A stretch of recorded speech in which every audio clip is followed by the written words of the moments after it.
Welcome to Outer Space, International Arts and Class Struggle Podcast. Accessing Your Freedom, an interview with Ben Gallup.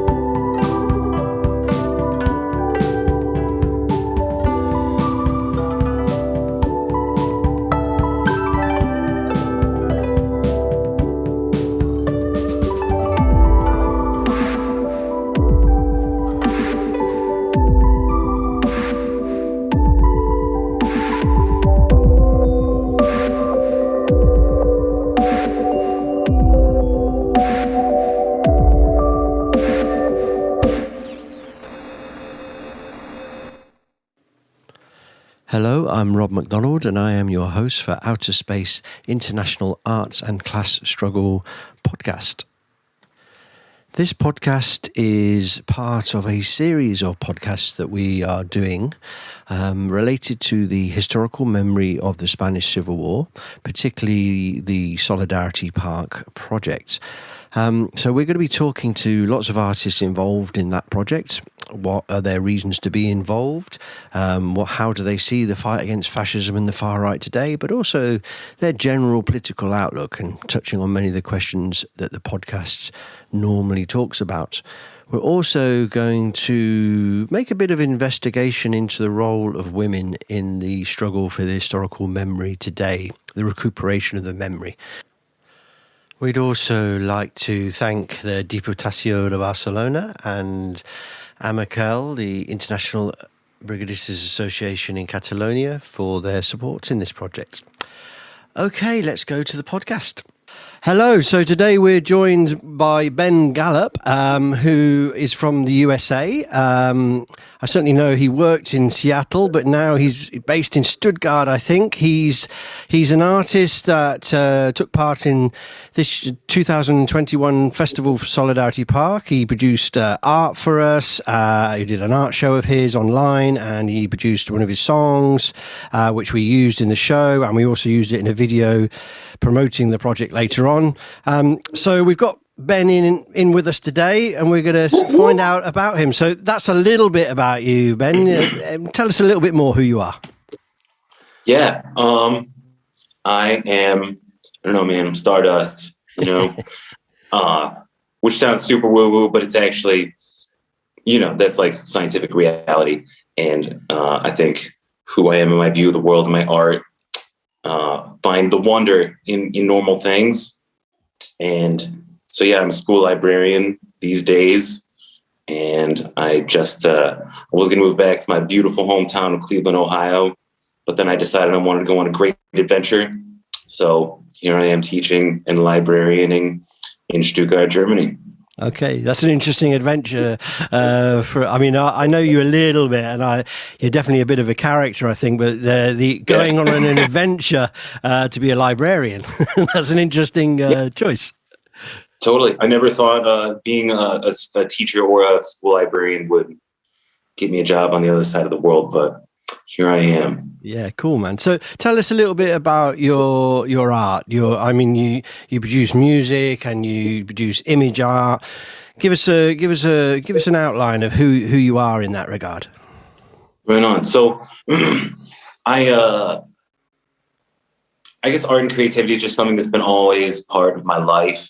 I grew up in an art gallery, not a super fancy bougie art gallery, but it's just like part of the house was a place where people could come get their pictures framed. And my dad had his screen prints and his weird photos hanging up, and his friends' art, all kinds of ceramics and stuff. So I've just always been around art and artists and music. And I was really lucky, even though neither of my parents have a college degree. I grew up around a ton of books, and they're hella smart people. And so it's just, I don't know, it's kind of like the soil I grew up in, And when I was a kid, I was always into adventures and making pictures, my imagination. And I had parents that really supported this, which, is the thing that kids do, most kids, given the opportunity and the materials and some things to feed their imagination. But I was fortunate enough to have parents who didn't squash that. They supported me all through it. And then yeah, it's just something I've always done to explore myself and kind of to survive and to deal with feelings and existential angst and stuff like that. I grew up, my parents didn't tell me Santa Claus was real. I grew up in a family where my dad would pound the table at dinner because the United States was invading Iraq in the first Gulf War and shouting about how little children being bombed and stuff. Me and my brother would be crying and everything. But we knew about the world from the beginning. We knew about the damage to the environment. Racism was a topic in our house. And so I grew up also knowing a lot about problems in the world, but also mom and dad, I love you so much. You're so good. One thing that I felt like didn't come through was a whole lot of ideas of like actual political and economic solutions to these problems, so that's something I also discovered later. And art is just one of the ways I've processed my political understandings. And I whenever I get invited to, I like to use it for, various sorts of agitation and propaganda in the best sense of the word. I mean, you say agitating, propaganda. I mean, yeah, it sounds like you came from, a place that taught you what was going on. But as you say, maybe you had to work that for yourself also later. I mean, I come from a similar kind of background where, the world was shown to me. I mean, I was, as a 15-year-old or younger, or 13-year-old, I was taken to Greenham Common in England with the feminist protests. I was brought up around the miners' strike. We're not a miners' family. We're from the south, not the north or the Midlands. So it was shown to me. But that didn't mean that I had all the answers. That meant that I had a grounding, which I'm grateful for. And you said you weren't squashed, which is, I also work in schools, and I'm the one in the school that unsquashes them if I can. Yes. sometimes a bit under the teacher's radar, but every student needs one teacher who says, "Don't worry, be yourself." And it kind of sounds that's the character that you are, yeah? Yeah, that's definitely who I try to be. And one of the big things that attracted me to being a school librarian is that instead of having standards that I have to somehow use complex psychology and discipline and stuff to make kids learn the thing and do it on a test to show my principal, I get to have a room full of books and electronic resource access and say, what are you interested in today? What questions do you have? What can I get for you? Oh, you don't know? Let me, get you thinking about some things and maybe we'll find you something. So I feel like definitely being a librarian in a school and helping kids to squash them, help them become unsquashed. Yeah, sort of access the information that's out there. That's such a quite important. Do you think that is also how you go with your art? Because you make music, yeah. You do visual arts. So talk about those two things a little bit, and any other art that you do that's connected. Because I like this. I can see you. I can see the kids coming up to you and go, "Okay, I've got to study, blah blah blah." And you go, "Right then, let's go." I can see you sort of pulling out these books from the shelves and inspiring them a bit. But you also approach art that way. I think. I mean, that's how I when I see your stuff, I went, "Hey, oh wow, we're having Ben in Solidarity Park. He just doesn't care, kind of thing. He's out there. He's saying what's in the front of his mind." Is that a good idea of who you are? I think so. Yeah, I think it's, like a lot of Marxism is about how people are pretty practical and we take up the tools that are at hand to do what we need to do. And if we don't have the tool, we make the tool. And so, when I was a little kid, the ways for me to deal with things and process or express had a lot to do with writing and drawing. Then when I was a teenager, started playing guitar, and I was in a lot of punk bands, this kind of thing, and making some flyers and posters and, just dabbling in visual art a little bit. And then I reached the point where I kind of realized my favorite thing about being in a band was always just writing the songs. And so started writing poetry, which was nice because it's like the cheapest. You don't need to buy a guitar. You don't need to be buying strings. And I didn't have to lug around my equipment every Friday and Saturday night and deal with the drummer and, all those things. But then, I was kind of done.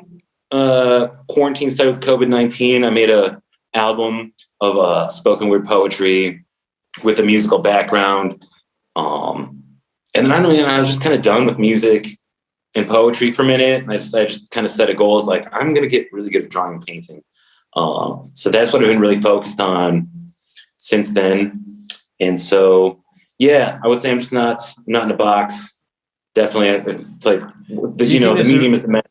Do you think I mean, I like the educational side of how we've started the interview, and do you view, because you got the politics in your head at the same time as you let's call it the ability to express freely. Do you see what you do as educational, or is it a very personal thing? How does that personal and how does the inner and outer Ben Gallup work in terms of your creativity? Yeah. How does that function? So I've tried both,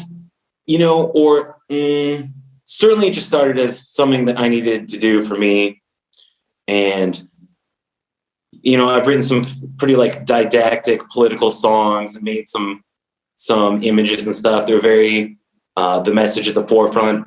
And I found that, the navel gazing art is one extreme. The super didactic, boiled down, reductionistic, political cartoon or whatever is this other sort of unhealthy side of the spectrum. So I try to find a place where my inner world and the outer world meet up and are actually in contact with each other. And so I'm not always focused on having something real political in my art, but because it's something that's on my mind that I'm always grappling with anyway, it comes through in this way and that. Yeah, so it kind of flows. I think it's always hard for anybody to go. Some people can do it. It's definitely true to go away and write a political song or to do a political image. I mean, propaganda and this is, and sort of a freedom of art. They have a funny relationship with each other. And personally, when I've tried to be political, say in poetry, then it's shit from a personal point of view. But if I want to talk about how shit I felt then or what's doing my head in, then I think, oh, that's all right. So it's like that. But you're saying it kind of flows, the political imagery and music flows out of you because you're thinking about politics in a separate way. Yeah. And I think that's what makes it authentic. And I think then it also gets the personal emotional charge. And so much of what people might try to express and call it art is so cerebral that it isn't felt, So if it's something that you're actually feeling, you can transmit the message through an emotional connection. And I think that's really important. And you can't fake that, man. It's just like you got it or you don't in that piece, whatever you're doing. So in that sense, you're an artist who just go, bang, that's what I'm doing today. It's come from my head. I'm going with that train of thought. It's real. Yeah, I know. I see that in your work, definitely. How does that connect up with your activism? I mean, obviously, so subject matter is sometimes political, but it's there because it's on the forefront of your mind. You've seen something on the telly or something's made you pissed off or, whatever. But because when I discuss with artists, one of the things I say is, okay, we're artists. That's one thing we are. But for me, art and activism and political consciousness are the same person. There's many different types of me, and you can meet different ones. And the podcast me is a particular person, but actually these two things certainly came to me a bit late in life. But I was always an activist and I was always an artist, and I never really realised that they were the same person. Is that how it works for you, or is that just something in my head? No, I think. Well, let's see. Where does it come from? Because you're an activist. Generally anyway, aren't you? I mean, you're not an arts activist, like, you would be doing broad activism in different campaigns and stuff like that. Yeah, I'm correct. Yeah, with that, I know. Yeah. So how do those two marry and live together in your head? Well, it depends very much on the concrete situation I'm in, because there've been times where I've been working on campaigns. People are like, hey, can your band play this fundraiser? Yeah. Yes. Can you do a poster for this? Yes. I just had someone ask me to do a political cartoon for a magazine. Yes. Love to do that. And a lot of it's very circumstantial, or it's Solidarity Park. Yes, I would love, how can I help? But yeah, it's just me. and it depends on what I'm going through. Or, when I was a little kid, I wanted to take care of the world. So I pick up garbage and stuff like that. Maybe that's not super artistic, but there's certainly an aesthetic element and, a political element there. And then later on, I got involved in the socialist movement. And then, my teaching career actually started my first week of work as a teacher. We were on strike, which was awesome. But it's always something, but it's very circumstantial. Like the actual conditions I'm living in. For example, I'm in Germany, and I'm not as a foreign worker. I'm not interfering with the national politics of Germany or anything like that. But yeah, it also depends on what I'm going through inside, because sometimes I have some real despair, and I'm like, man, yeah, like really, climate change is just going to annihilate most of humanity. There's nothing we can do about it. And then other times, I get some idea in my head, or I read something, have a conversation that makes me feel more hopeful, or even just like, it's better to die on your feet than live on your knees, stuff like that.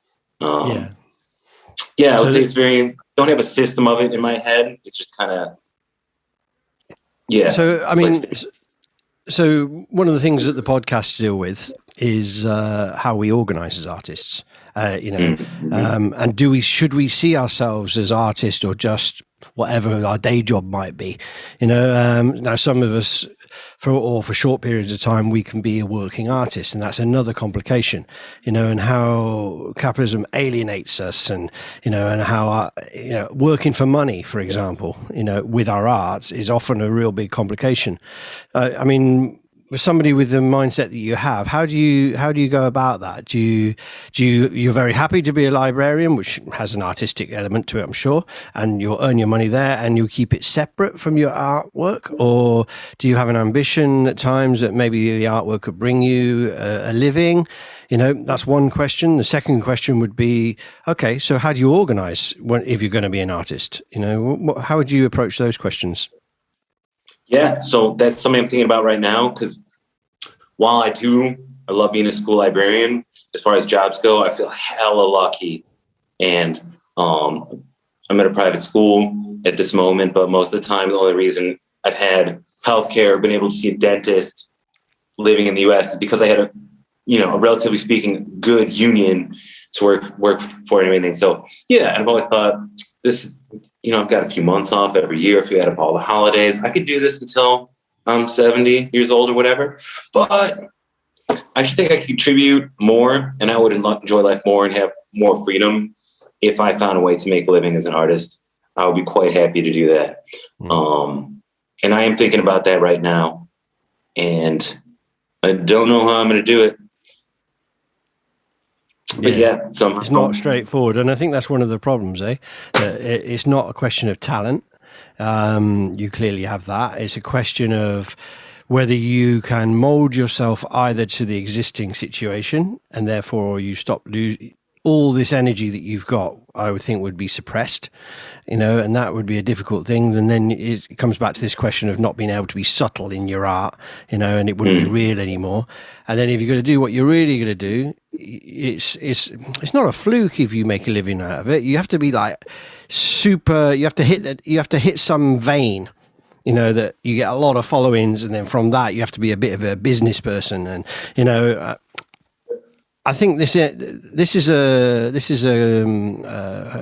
think the word crisis is good for many artists, because many artists do not work as the artist person, but they are constantly driving for that. And for me, it's one of the agonisms of being under a capitalist economy, that actually you can never get out of this fucking straitjacket. You can see what you'd like to be, but you actually, to be it, is not there on offer. I mean, is that a feeling that you struggle with or you think about?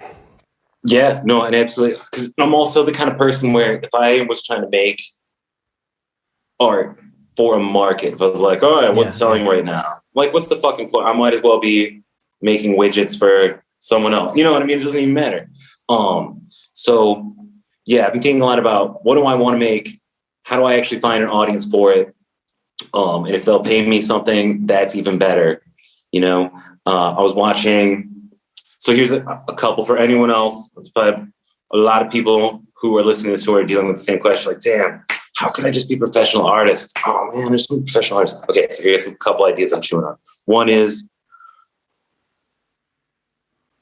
people with like marketing research teams, they can figure out what mainstream culture wants and what people are going to buy, and they can organize cheap labor in neo-colonial countries and means of production, and they can make that shit way cheaper and better and advertise it better than any of us individuals can.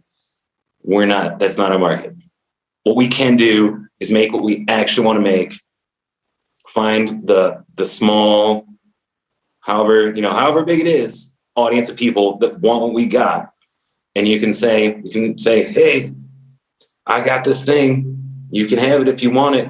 It'd be pretty cool if you would, put some money on my Patreon or something. And just this idea that instead of trying to produce the market, you get to do what you authentically want to do. And instead of being like, I got to post on social media every day on this app, that app, do more sort of strategic, targeted outreach to people or groups or publications that might want whatever you produce. So that's the main idea I'm rolling with right now, is that I'm going to do what I'm going to do. I'm fortunate that I have a career that I could probably have until I'm too old to work. And in the meantime, I'm going to see if I can keep making what I want to make, doing what I think is good to do for me and socially.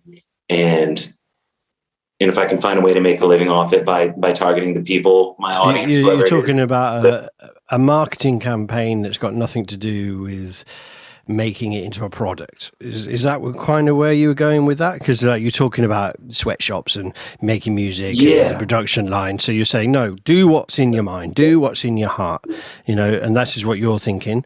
But you're thinking of how to market yourself in that thing. I mean, yes. Rather than figuring out the market and trying to produce something, it's like, oh, well, people are buying a lot of this style right now. Or maybe if I just imitate this artist. Yeah. So go what's with your heart, not what's in the marketplace. Right. Yeah, I mean, I think you're thinking it. Yeah. No, if it's on my mind, it's not because I'm this weird little unique island of the world. It's because there's something going on socially, and certain things are mixing around inside me, and they're mixing around inside other people too. And so if I say something about it, it's going to resonate with certain other people who are grappling with the same experiences, So I think whatever people make, I hear you. if you're good at your craft and you can speak from an authentic place, there are other people who are feeling what you're feeling and thinking what you're thinking, or who are like jigsaw puzzles. It's like, I've got this hole. Well, guess what? I have like exactly the piece that fits right in there, and those connections can be made. No, I think it's an important thing. I mean, we talk about a lot of things on the podcast, and sometimes the conversations boil down into an area. And I think what you're talking about here is be yourself. It's coming across. I mean, I did a Christmas display with a student. I'm a part-time language conversation teacher, but I do art. So I'm an art and conversation teacher. Awesome. And this young girl comes up to me and she said she's going to do like sleighs with Merry Christmas written in it. I said, that's cool. And she's a really good artist, by the way. And she says, should I do this? I said, what do you want to do? Oh, yeah. I just said, and she went, well, I'd like to do it. I said, you're the artist. You decide. You decide. You come from what's in your mind. She was like, her eyes went big. And she said, it's kind of like, I mean, it wasn't like nobody's ever said this to her, but I could see that she felt, the teacher's giving me freedom. Do what you want. I'm not going to tell you what to do. And then maybe this is what you're talking about there. Maybe this is the essence of Ben Gallup, is what I'm coming from. Yeah. Yeah. No, I like what you got me thinking about right now. Yeah. So many people are, through schooling or whatever, if they're raised up in a certain kind of church or whatever, so many people are unaccustomed to the idea of freedom. Like, what do you want? And even I, as kind of like free of a home life I had as a little kid, it's kind of like some revolutionary shit sometimes when I'm by myself being like, wait, Ben, what do you want? It's like you're shooting all over the place and you're trying to figure out what is good and what is right. But it can be really hard to sense what you want. And it's super powerful when some kind of mentor or teacher redirects you to yourself and you can say, yeah, wait, what do I want? And if you don't know, then you can start experimenting. Try well, this. I think there's a really interesting class question thrown into this, because I think it's often middle class people have access to the arts in a way that working class people don't. You can afford an instrument for their kid or a lesson to start with, or I've got some now. I'm 51 and I've just bought some wicked coloured pencils. They're like fucking, excuse my language, podcast, but they're really good. And my drawing, I'm not a good drawer, but suddenly, I've got the materials. Or to be a stonemason is a really expensive thing, and it takes a lot of time. I can now afford, I used to be a drummer. I can now afford to actually replace the foot pedal when it breaks or whatever it might be. When I was younger, then it mattered. I couldn't. And I think there's an interesting question, because a lot of access to the arts it does have a middle class thing, and I'm not anti-middle class here. I'm just saying that they get the access easy enough. So this, who could I be? What could I be? Is something that's sort of allowed for them, because they're going to be entrepreneurs. They're going to have this space. But for working class people, where does that get put into a little box? And okay, you can have it for a little while, but we're going to squash you and don't have the expectations. And I don't know about you, but this is a course of some anxiety in my life. To be an artist, how will I make the money? You talked about marketing, kind of, and then you talked about a particular type of marketing, sort of freedom marketing, if you like. I will be what I want, and if the market wants it, good. If not, I'm a librarian. So that's your base thing. And I think this class question is probably pretty important to you, as it is to me, and about access to people getting the arts and that kind of thing. Do you think there's a barrier, or do you think it's only a barrier in our mind with art? Man, so the first thing coming to mind is I read this article that just blew my mind about how, like, middle-class people interact with their kids and sort of like train them to be like bosses, man. I don't know how to explain, or like to have power. It'd be like this was like some kind of anthropological study. It was like they'd be driving to the doctor, and the parent would be talking to the kid, like coaching them on how to hold a conversation with the doctor and how to like push them on certain information, and how to basically like train their fucking teenage kid, pardon my language, their kid to like dominate the conversation with the doctor. And so, definitely there's so many ways where middle-class kids are taught to like take control of things, from a very, very early age. And they have this idea of like, oh, there's this world of possibility. What do I want? Da, da, da. And yeah, I think most of us though are more like, well, a bit of a feeling of like, shit, what am I going to do? What am I going to do? What am I going to do? And seeing limits on what you could do with it. But I do think, and I think, there's like capital A art, and certainly it's much more accessible, or like fine art. I would say art is classed in a way of like, there are certain things that are sort of have more middle class appeal and are like cultivated. And there's certain things that it's just what people do. It's like the songs your mom sang to you that her mom sang to her, and it goes on through time. Or like, anyone's got a pen or a pencil, and nah, man, you're just a couple bucks away from a paint marker or some spray can. Graffiti art that you can do. Thinking of a song you wrote or whatever. Yeah. Yeah, I mean, some art is free to do. I mean, I talked about when I was listing my things, they're not, they cost a lot of money, but certain, I suppose, urban arts, let's call it that. You need a vocal, you need your mouth, and maybe a mic and some PA system, or a spray can or something like that. And street art, in that sense, has a feel, but that gets very quickly sort of churned up, and has its problems, and it makes money, and then you're gone. Right.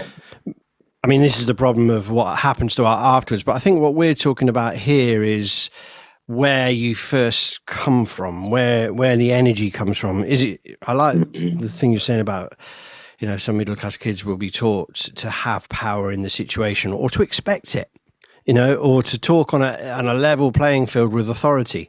Whereas I think we're taught to not have level playing field with authority, and therefore you best not want to be an artist, mate, because that's a job for, it's a job for somebody else, not for you. You should go to the factory. Or, I mean, I'm being a bit sort of traditional about that. Go to the factory, not the artist. It's a bit different these days. But in truth, most artists do have some sort of factoryistic job that pays the rent. And a lot of us will enter into education into some description, because I don't know about you, but I think art is very much we're trying to take messages around.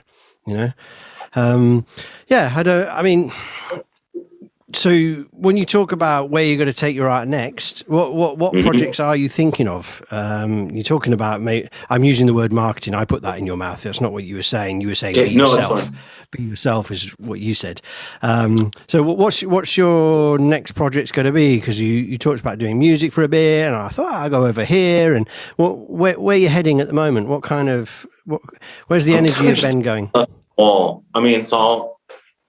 I'll just tell you what I did today. So for some reason,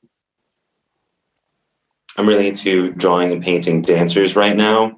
There's something just about like the human body and the motion, I think, and it's helping me. So today I basically drew probably 50 times the same picture and then painted it with watercolor and like ink on a paintbrush in slightly different ways. That's how I spend my day. I suppose I'm asking the wrong question to the wrong guy in terms of direction, because I think that you've got this very free approach to your work. So you're not necessarily. I am looking for a direction, and I'm playing with things to try to find it. There's a Picasso. I think it was Picasso said something like, "Inspiration will find you, but it's got to find you working."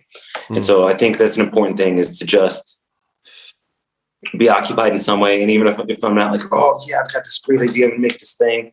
I think it's great to just sit down and start working on your line quality or whatever it is. You're saying this is interesting, because whatever an idea might come.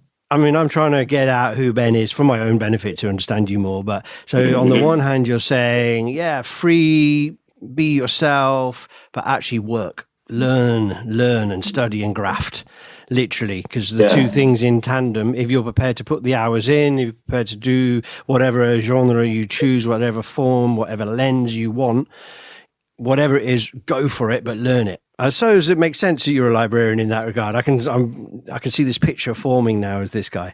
Totally. It's also a factory worker. I was a factory worker for a couple of years. And I'm totally willing to do again. It's work. Cool, man. I'd also like to ask you about obviously you did some really lovely work for the Solidarity Park project. Thank you for that. And hopefully you're going to do more in the future with us and be part of our family, which we're trying to grow here, But I'd like to ask you a little bit about the International Brigades, because I remember when we were talking and you saying you were from Cleveland and also you were working in Seattle at the time. And I said, wow, man, there's two guys on the Ciudad de Barcelona. One of them was from Cleveland and one of them was from Seattle. And when we did the little video of your work, we added the history of those guys. And I think the thing about Solidarity Park, which is interesting, is the internationalist, the political, and actually the creativity of a lot of these people and their families as we get to meet them. Art and creativity is amongst these people as it is today. So I suppose I'd like to know what what's inspiring for you about the International Brigades and the Spanish Civil War. What gets you with that? So many things. I guess one of the things, so first of all, there's the overall just struggle of humans to have peace and freedom, and this idea that especially in the early 20th century, there's like so many revolutionary opportunities. There's all this polarization. The working class is getting organized. It's like politically conscious in so many ways. And there's this backlash of fascism across Europe. It's just such a powerful time to think about. It strikes me emotionally, I guess, in a big way. And the Spanish Civil War involves so many people come from all over the world, multi-tendency movement, and people are just like, shit, I guess I got to go to Spain and fight the fascists in Spain, So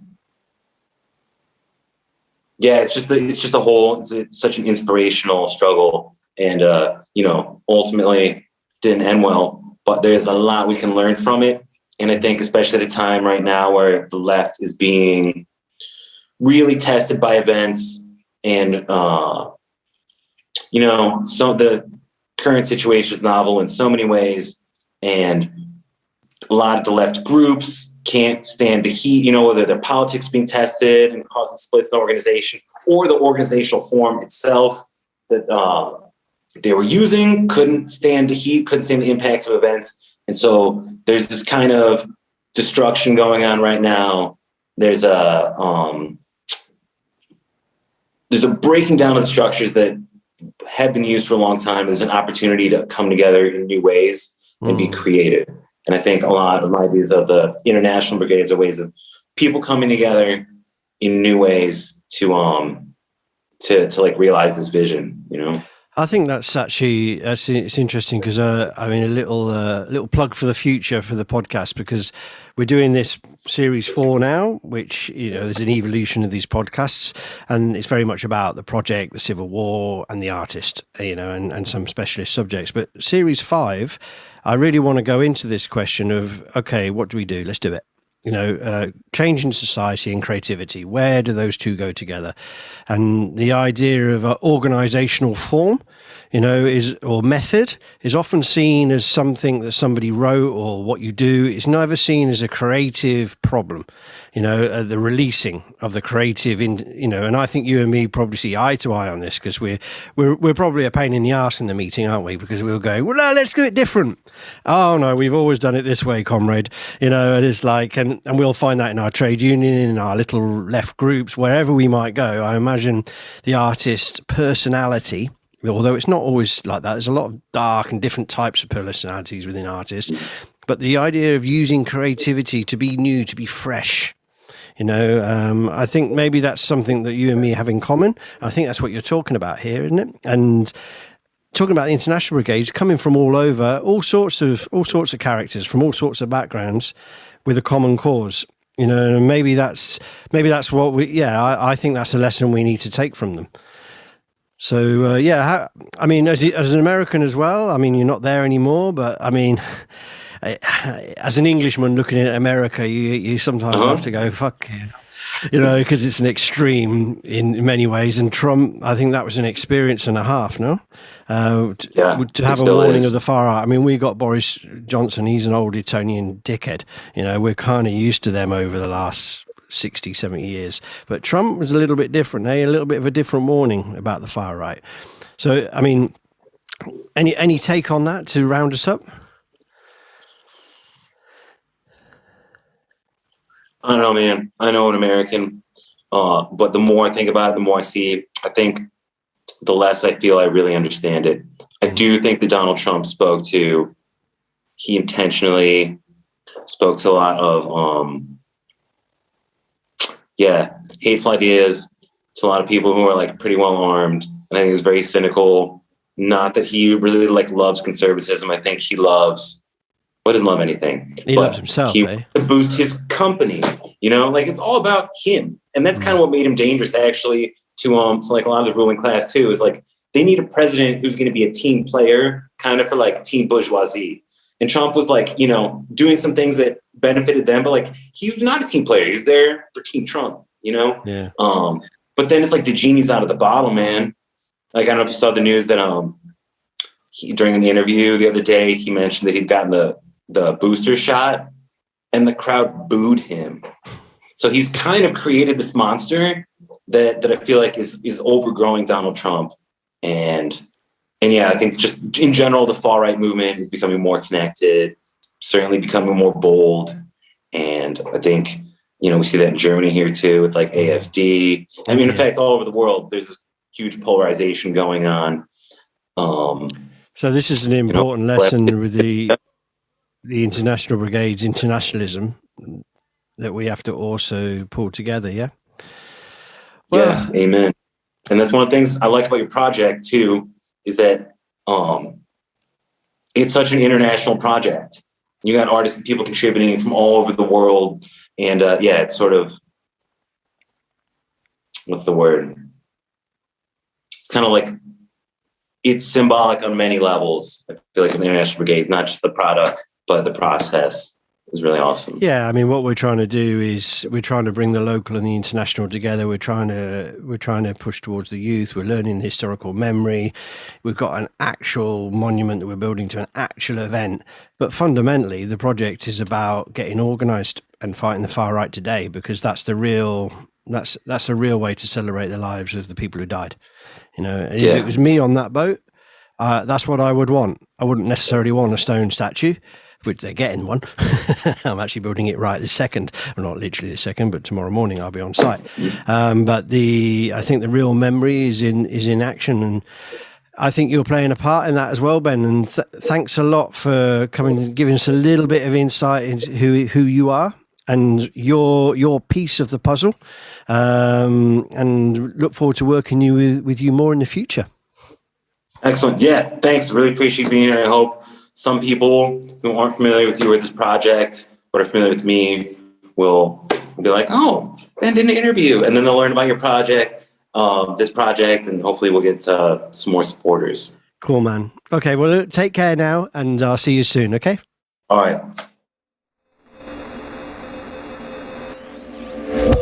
We hope you enjoyed the show.